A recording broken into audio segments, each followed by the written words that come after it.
আসসালামু আলাইকুম। কখনো কল্পনাও করিনি জীবনটা এমন এক পর্যায়ে এসে দাঁড়াবে যে চাইলেও কিছু ঠিক রাখতে পারবো না।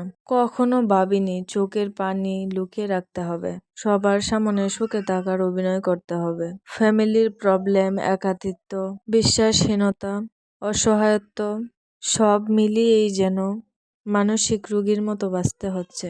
জীবনের এমন পর্যায়ে এসে দাঁড়িয়ে আছি যে মনে হয় জীবন থেকে হারিয়ে যাওয়ার মতো আর কিছুই নেই।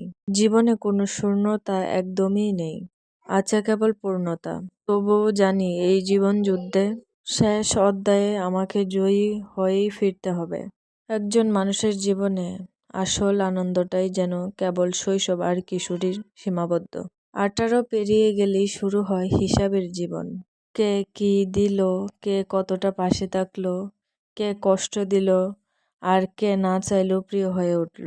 যত বয়স বাড়ছে ততই টেনশন, ততই দায়িত্ব বাড়ছে। নিজেকে গোছানোর চেয়ে ফ্যামিলিকে গোছানোই বেশি দায়িত্ব উপরে পড়ে গেছে। একটা কোনো কিছুতে কষ্ট হলেও ভিতরে রাখতে হয়, কখনোই তা প্রকাশ করা যায় না। কারণ আমি যাদের কাছে কষ্ট শেয়ার করব তারা আমার থেকে বেশি কষ্ট পাবে।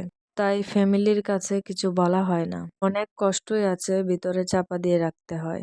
সব সময় নিজেকে একাকিত্ব লাগে, কারণ আমাকে বোঝার মতো মানুষ নেই। ফ্যামিলির সবকিছুই দায়িত্বই আমার। সুখ কষ্ট সবকিছুই আমার সাথে ভাগাভাগি হয়, কিন্তু আমার কষ্টটা ফ্যামিলির সাথে ভাগ করে রাখি না। একা একাই সব কষ্ট হজম করতে হয়।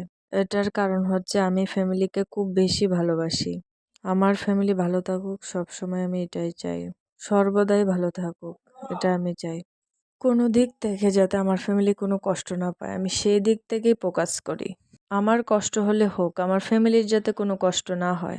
আর এমনটাই হওয়া উচিত। ফ্যামিলির বড় সন্তানের ওপর অনেক দায়িত্ব থাকে, আর সেই দায়িত্ব পালন করা উচিত।